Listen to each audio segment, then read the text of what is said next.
Shalom अलैकुम, मैं हूं मुख्तार मिमशल और हम आपको अपनी ख़ास बाइबल क्लास बुनियादी मसीही अकायद में एक बार फिर खुश आमदीद कहते हैं। पिछली बार हमने बात शुरू की थी बुनियादी मसीही अकायद के चौथे हिस्से पर कि यसु मसीह तीसरे रोज़ मुर्दे मसीह और कुछ नज़रियात हमने पढ़े थे कि खाली कब्र को देखकर लोगों ने क्या नज़रिया बनाए, और हमने पढ़ा सरदार कहनों का नज़रिया, हमने पढ़ा अकल परस्तों का नज़रिया, और अभी हम उससे आगे बात शुरू करेंगे। और जितनी बातें हुई अगले नज़रिए पर आने से पहले हम थोड़ी सी उनकी वजाहत करने की कोशिश करेंगे कि जो कुछ कहा गया, क्या यसु मसीह का हम शक्ल मसलूब हुआ था या उसे ज़िंदा ही सलीब से उतार लिया गया था, बाद में उसे दवाइयाँ लगा कर ठीक कर लिया गया था, ये ठीक है या नहीं। तो पहले हम इसकी वजाहत देखेंगे कि यसु मसीह जिस हालत में सलीब पर था,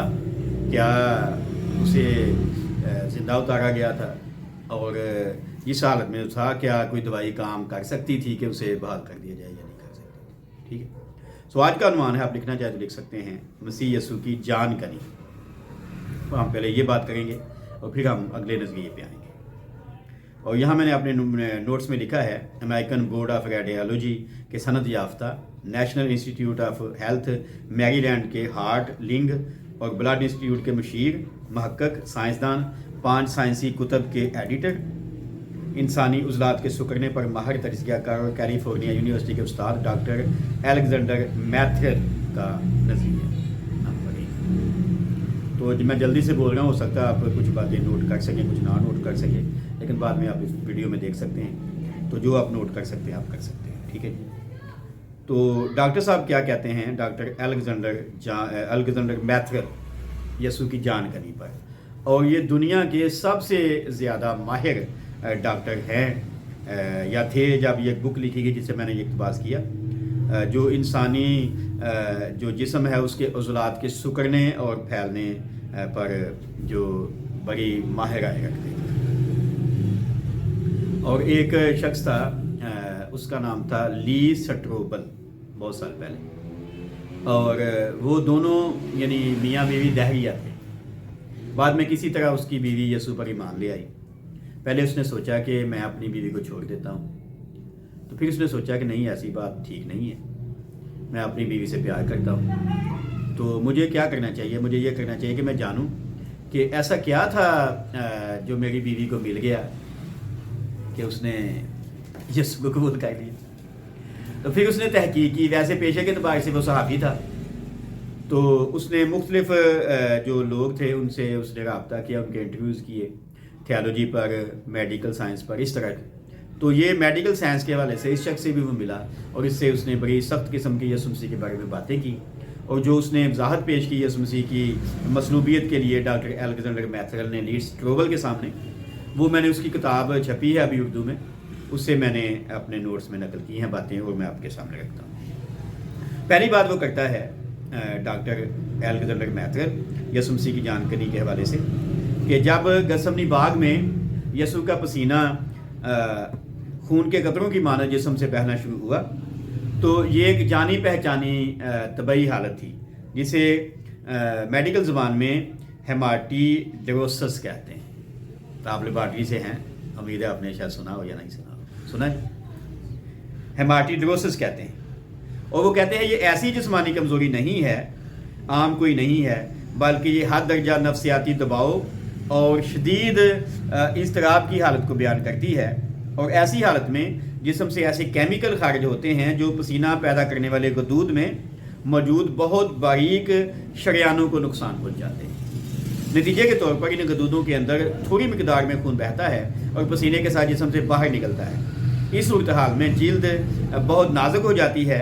चुनांचे अगली सुबह जब रोमी सिपाहियों ने यसु को कोड़े मारे तो उसकी इस खाल बहुत हसास हो चुकी थी। क्या मतलब हुआ, हेमाटिड्रोसिस जो उसने इस्तेलाह इस्तेमाल की है, वो कहता है कि खून यानी बारीक जो वेन्स हैं, शरियाने हैं, उनसे गुजर कर बाहर आ जाता है, क्योंकि बंदा बहुत इज़्तिराब में होता है, टेंशन में होता है। तो इस हालत में जब उसे कोड़े मारे गए थे, उसकी स्किन बहुत नाजुक थी। हमने वो फिल्म में भी देखा है और आपने पढ़ी भी है वो स्टोरी, जब यसु मसीह गसमनी बाग में था तो उसका खून पसीने की शक्ल में बाहर निकल गया था। ٹھیک ہے، اور ایک فرشتہ آیا تھا جو اسے تقویت دے رہا تھا، ورنہ یسوع کی ڈیتھ وہیں ہو جانی تھی۔ اور پھر وہیں پر یسوع مسیح نے دعا مانگی تھی کہ اے باپ اگر ہو سکے تو یہ پیالہ ٹل جائے۔ پھر اس نے کہا اگر یہ میرے پیے بغیر نہیں ٹل سکتا تو تیری مرضی پوری ہو جائے۔ بہت سے لوگ کہتے ہیں کہ عبرانیوں میں لکھا گیا کہ یسوع کی دعا پوری ہو گئی تھی تو اس لیے یسوع صلیب تک نہیں گیا تھا۔ تو اس لیے میں نے بلٹن میں بھی جب میں کام کرتا تھا وضاحت کی، اور ویسے بھی میں کہتا ہوں کہ یسوع نے یہ دعا نہیں کی تھی کہ میں یہاں بچ جاؤں موت سے۔ کسی نے کہا کہ سقراط نے جب زہر کا پیالہ پیا تھا تو سقراط نے ہنس کر پی لیا تھا، تو کیا یسوع سقراط سے بزدل تھا؟ سقراط یسوع سے زیادہ بہت رکھتا ہے؟ نہیں۔ تو دعا جو قبول ہوئی تھی وہ یہ تھی کہ یسوع مسیح گثسمنی میں نہیں مرنا چاہتا تھا، یسوع صلیب تک جانا چاہتا تھا، اور وہ دعا قبول ہو گئی۔ سو یہاں جو ہم بات کر رہے ہیں وہ یہ ہے کہ ڈاکٹر صاحب کے بقول کہ اتنی نازک حالت میں جب اسے کوڑے لگے تھے، پہلا جو بیان ہے تو اس کی سکن تو پہلے ہی بہت زیادہ نازک تھی، تو اس حالت میں دیکھیں کہ پہلا مرحلہ کیا ہوا تھا جو ظلم کا اس پہ برپا ہوا۔ کوئی بات کرنا چاہتے ہوں تو کر سکتے ہیں، پھر ہم اگلے پوائنٹ پہ آتے ہیں۔ پچھلی بار میں کہہ رہا تھا کہ ہم کوڑوں کے بارے میں ڈیٹیل میں جائیں گے، بھی ہم موقع آیا تو میں اس کی وضاحت کرتا ہوں کہ کوڑے کیسے تھے، لیکن سوال ہے تو آپ کر سکتے ہیں۔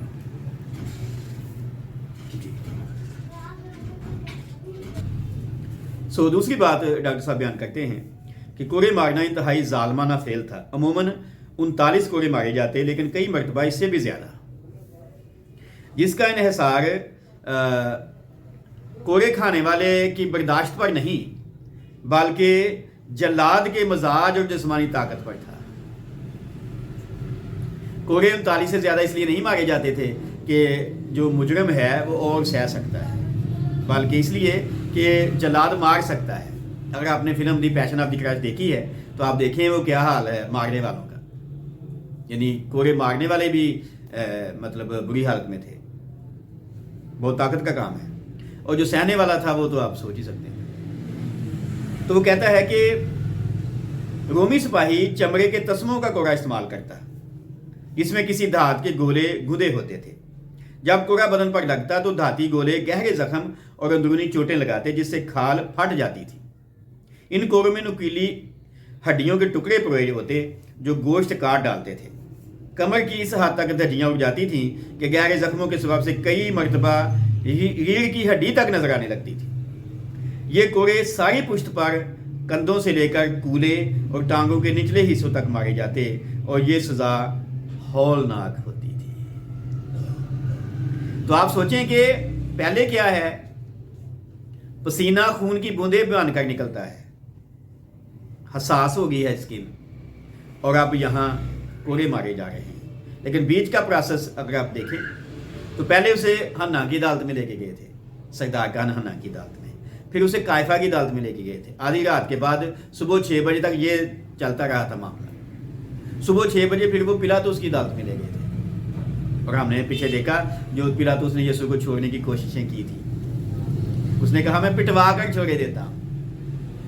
تو پٹوانے کے لیے 39 کوڑے مارے گئے تھے، اور یہ جو بھی میں نے بیان کیا کوڑوں کی تفصیل کے بارے میں، تو آپ دیکھیں کہ کس کنڈیشن میں یسوع تھا اس وقت۔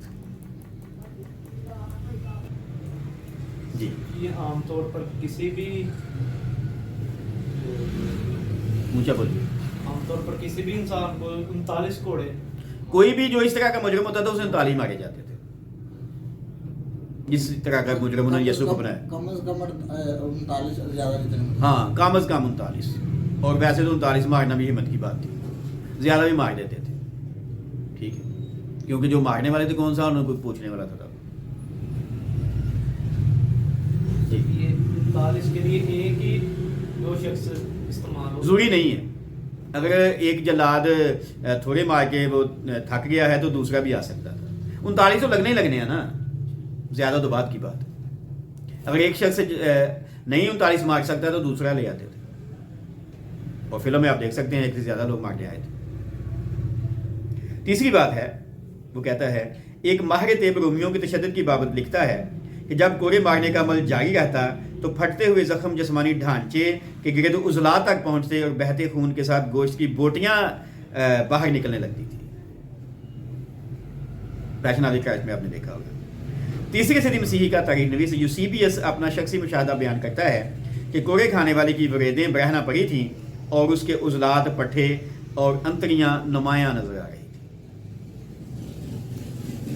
आप कभी अब अगर ईसाया की किताब पढ़े 53 बाब, तो वो कहता है कि उन्होंने उसे खुदा का मारा कुटा सताया हुआ समझा। ईसाया का 53 बाब पढ़ें तो वहाँ जो लिखा है उसके मुताबिक ये है कि ऐसे ही था जैसे आप ज़मीन में हल चला देते हैं ना, ऐसे ही कोड़े मारने से इंसान का बदन हो जाता है। और मुझे याद है जब हम पहली बार हम फिल्म देख रहे थे, मैं और मेरे कुछ दोस्त थे स्टूडेंट, और हम एक वक्त में सारी फिल्म नहीं देख सके थे, पैशन ऑफ द क्राइस्ट। हिम्मत ही नहीं थी एक वक्त में बैठ कर देखना, हमने थोड़ी थोड़ी करके काफ़ी वक्त में देखी।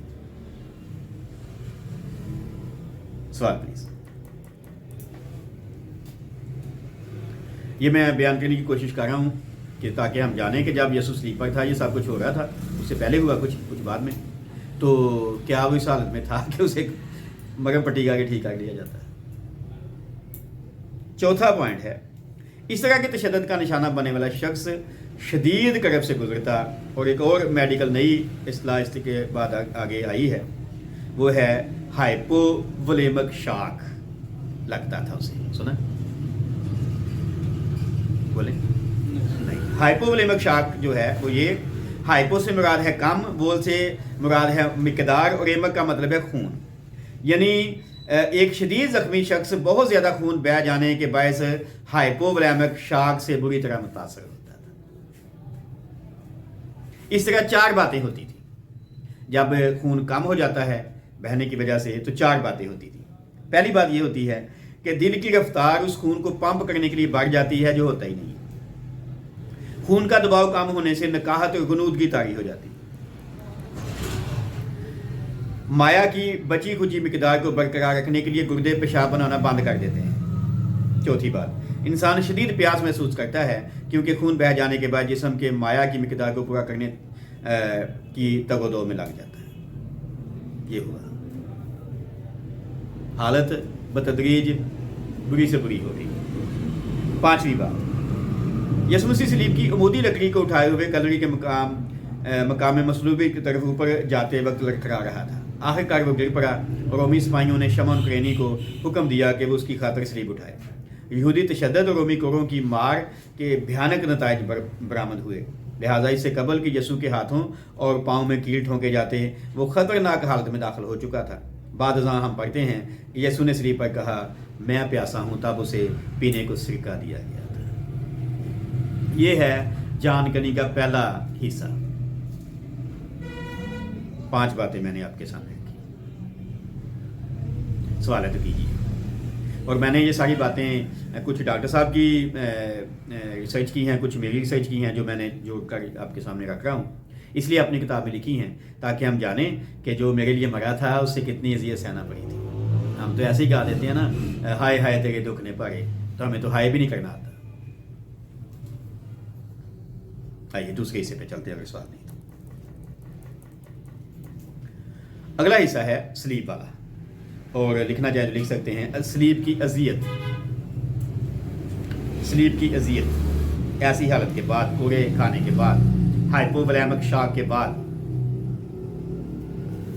और 6वां पॉइंट है, सलीब की उफ़की लकड़ी को पैतीबोलम कहते हैं,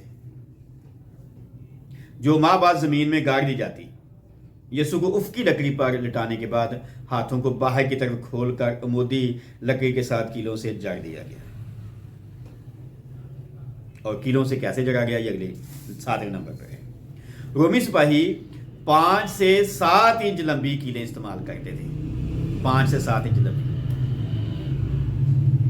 इन कीलों को तेज नुकीला बनाकर हथेली से 1 इंच ऊपर कोने की तरफ कलाइयों में ठोंकते थे। ये है ना, ये मेरी हथेली है, ये हथेली है, हथेली से 1 इंच, यानी यहाँ यहाँ हमने जो तस्वीरों में या फिल्म में देखा, यहाँ नहीं, यहाँ ठोंकेंगे तो ये फट सकती है। ये 2 यानी हड्डियाँ साइड में और दरमियान से यहाँ, यह हथेली से 1 इंच यहाँ पर कीलें ठोकी जाती है। ठीक है जी। क्योंकि अगर ये कील हाथों یہ ہتھیلیوں میں لگائے جاتے تو جسم کے وزن سے ہتھیلیاں پھٹ جاتی ہیں اور مجرم سلیب سے نیچے گر جاتا، اس لیے کیل ہتھیلی کی بجائے کلائیوں میں لگائے جاتے ہیں، جنہیں اس دور کی زبان میں ہاتھ کا حصہ ہی سمجھا جاتا تھا۔ اس زمانے میں ہاتھ یہاں سے تھا، اس انگلی سے لے کر یہاں کونی تک یہ ہاتھ ہے، ہاں جی، یعنی اس انگلی سے یہ جو سب سے لمبی انگلی یہاں سے لے کر یہ کونی تک ہاتھ، اور یہ 1.5 فٹ گنا جاتا تھا۔ تو ہاتھ کا مطلب یہ ہاتھ میں کیلیں لگی ہیں تو یہاں کیلیں لگتی ہیں، یہ ہتھیلی ہے، ہاتھ نہیں، ہاتھ جو یہاں تک، ٹھیک ہے۔ اور اس کے بعد کیا ہوتا ہے جی، ہمیں یہ جاننا ضروری ہے کہ وہ کیل یسوع کی کلائی کے اسی حصے میں ٹھونکے گئے جہاں سے درمیانی نس گزرتی ہے، درمیانی نس جہاں سے گزرتی ہے، یہ ہاتھ کی طرف جانے والی سب سے بڑی نس ہے جو کہ ٹھونکے جانے والی کیل سے کچلی جاتی تھی۔ یہ اسی طرح ہے جیسے کوئی پلاس لے کر اس رگ کو دبا دے اور کچل دے، جیسے پلاس سے ہم اپنی یہ نس کچل دیں، ایسے ہی کیل لگنے سے اس کی وہ نس کچلی گئی تھی۔ تو کتنا آسان تھا جی، کتنا درد ہوا ہو۔ سوال پلیز۔ یہ میں ساری باتیں ڈیٹیل میں ترتیب کے ساتھ بیان کر رہا ہوں جو جانکاری میں سٹیپ بائی سٹیپ ہوتی تھی۔ 8واں نمبر ہے، پھر سلیب کی افقی لکڑی کو عمودی کھمبے کے ساتھ جوڑ کر یسوع کے پاؤں میں کیل ٹھونکے گئے، یوں پاؤں کی نسلیں کچلی گئیں اور کٹی ہوئی ناسیں یقیناً بہت تکلیف دہ تھی۔ ٹھیک ہے، ہم نے کیا دیکھا سلیب پہ کہ ایسے 2 پاؤں، یعنی ایسے دیکھا نا، ایسا نہیں تھا، یہ ایسے پاؤں کے اوپر پاؤں رکھ کر ٹھونکی گئی تھی کیل۔ 9واں نمبر یہ ہے کہ اس طرح سب سے پہلے تو اس کے بازو قریباً 6 انچ کی لمبائی میں فوراً کھینچ گئے، یعنی جب ایسے ہیں نا، ایسے بازو، آپ نے فلم میں دیکھا ہوگا کہ وہ یسوع کا بازو یعنی نا وہ صحیح نہیں، مطلب ایسے لمبا ہوگا، تو انہوں نے رسا ڈال کر ایسے زور سے کھینچا، ٹھیک ہے، تو ایسے بازو پہلے 6 انچ کھینچے گئے، اور پھر کیا ہوا، زور سے کھینچنے کی وجہ سے دونوں کندھے اتر گئے۔ اگر آپ کبھی گزرے ہوں اس تکلیف میں کہ کوئی جسم کا حصہ اتر جائے تو آپ محسوس کر سکتے ہیں، یعنی ہم سب جو بھی بات کریں، آپ بیٹھے میں ہوں، یعنی یہ صرف نہیں جو ویڈیو سنیں گے دیکھیں گے، وہ ان کی بات میں کر رہا ہوں، تو آپ فیل کر سکتے ہیں کہ کیسا ہوتا ہے۔ دونوں کندھے اتر گئے۔ اس وقت بزرگ داؤد نبی کی پیشگوئی پوری ہوئی جو زبور 22 میں ہے، میں پانی کی طرح بہہ گیا، میری سب ہڈیاں اکھڑ گئیں، میرا دل موم کی مانند ہو گیا، وہ میرے سینے میں پگھل گیا، میری قوت ٹھیکرے کی مانند ہو گئی اور میری زبان میرے تالو سے چپک گئی۔ زبور 22 اس کی 14ویں اور 15ویں آیت، یہ میں نے اپنی ریسرچ میں ساتھ ایڈ کی۔ 9ویں پوائنٹ پہ ہم آئے کہ یہاں تک آپ سوچیں کتنی اذیت تھی، اور 2 حصے ہماری اس جانکاری کے پورے ہوئے۔ تیسرے حصے پر آنے سے پہلے سوال ہے تو آپ کر سکتے ہیں جی، سوال پلیز۔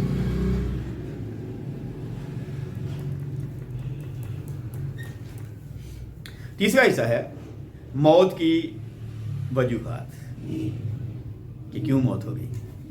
اب جتنی باتیں ہم کر چکے، اس کے بعد موت تو بنتی ہے نا، کیا کیا بولیں؟ موت کی وجوہات۔ 10واں نمبر ہے، جب کوئی شخص عمودی حالت میں لٹکا ہوا ہے تو مصلوبیت یقیناً سانس گھٹنے کے سبب سے ایک کربناک اور آہستگی سے واقع ہونے والی موت ہے۔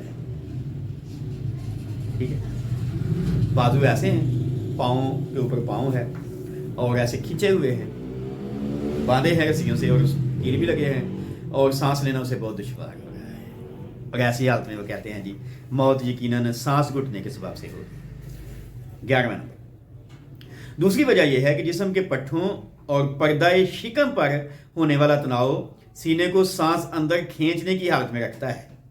بنیادی طور پر سانس کے اخراج کے لیے مصلوب شخص کو پاؤں پر وزن ڈالنا پڑتا ہے تاکہ پٹھوں کا تناؤ وقتی طور پر کام ہو سکے، مگر افسوس کہ یہ کیل ہڈیوں کے ساتھ ٹک جانے سے قبل ہی پیروں کو بری طرح چیک ڈالتے تھے۔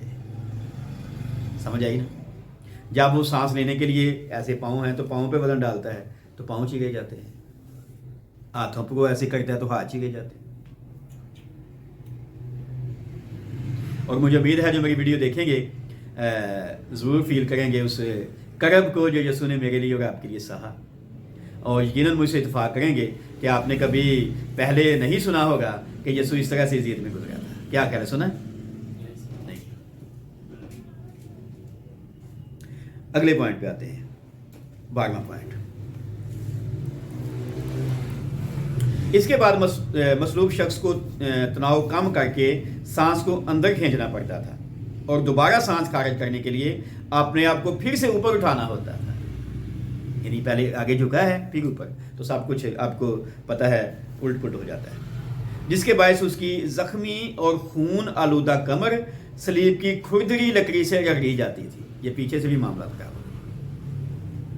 ये अमल तब तक जारी रहता था जब तक वो शख्स मुकम्मल तौर पर निढाल और बेहाल ना हो जाता और खुद को ऊपर उठाते उठाते सांस लेने के काबिल ना रहता था। 13वां पॉइंट। जैसे जैसे वो शख्स सांस लेना काम करता तो उस हालत में चला जाता जिसे एक नई इस्लाह आई मेडिकल की, रेस्पिरेटरी एसिडोसिस कहते हैं। इस तरह कार्बन डाइऑक्साइड कार्बोनिक एसिड बनकर खून में हल होने लगती है। नतीजे के तौर पर खून में तेजाबियत के बढ़ने से दिल की धड़कन रफ्ता रफ्ता बेतरतीब हो जाती है। धड़कन के उतार चढ़ाव से मसीह यीशु ने बखूबी जान लिया कि उसकी इफ्जी मौत का मुकर्ररा वक्त आ पहुंचा है। चुनांचे वो पुकार उठा कि ए बाप, मैं अपनी रूह तेरे हाथों में सौंपता हूं। ये 7वां कलमा है। और फिर हरकते कल्ब बंद हो जाने से उसकी मौत वाक़ई हो गई। फिर मैं मौका दूंगा सवाल का, मैं पहले पॉइंट पूरे कर दूं। 14वां नंबर है, हाइपोवोलेमिक शॉक ने मौत से पहले ही यीशु की हरकते कल्ब को तेज कर दिया था। अब धड़कन बंद होने पर दिल के गिर्द झिल्ली में माया इकट्ठा हो गया, जिसे पेरिकार्डियल एफ्यूजन कहते हैं। माँ बाद फेफड़ों के गिर्द झिल्ली में प्लेयोरल एफ्यूजन नामी माया भर गया, जिसके सबब से सांस की नालियों में लगातार पानी जमा होने लगता है। ये डॉक्टर साहब की रिसर्च है, दुनिया के सबसे बड़े डॉक्टर साहब की रिसर्च है, और कहता है यीशु के साथ सब कुछ गुजरा था। 15वां पॉइंट है, रोमी सिपाही ने यीशु की सलीब के पास आकर देखा कि वो मर चुका है और यकीन दहानी के लिए दाहिनी पसली में नेज़ा मारा। ज़ाहरी तौर पर नेज़ा दाहिने फेफड़े से गुजरते हुए दिल में जा लगा। जब नेज़े को बाहर खींचा गया तो दिल के गिरद की झिल्ली और फेफड़ों के गिरद की झिल्ली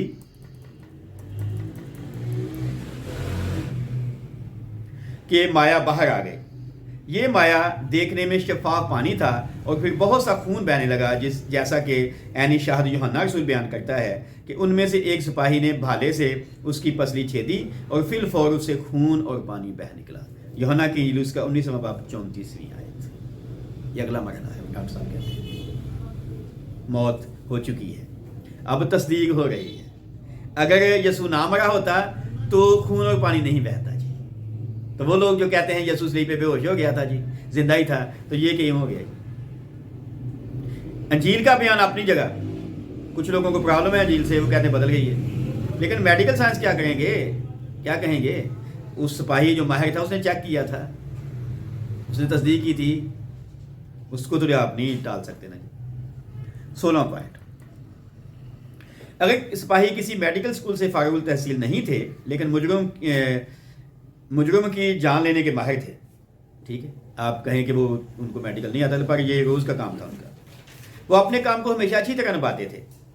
वो किसी शुबे के बगैर जानते थे कि कब कोई शख्स मर चुका है, और असल हकीकत का पता लगाना उनके लिए कोई मुश्किल काम ना था, क्योंकि अगर कोई कैदी किसी तरह फरार हो जाता तो उसके जिम्मेदार सिपाहियों को मौत के घाट उतार दिया जाता था। सो मौत की तस्दीक करना वाजिब थी जी। अगर वो ऐसे ही छोड़ जाते तो यीशु जिंदा ही रहता, तो फिर उनकी जान बख्शी कैसे होती?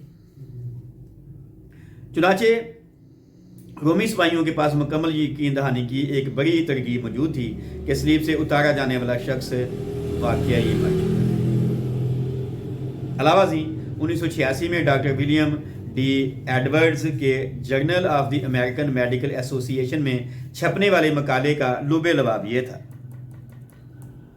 कि तारीखी और तिबी शवाहद के मुताबिक यीशु के पहलू में भाले का जख्म लगने से पहले ही उसकी मौत वाक़ई हो चुकी थी।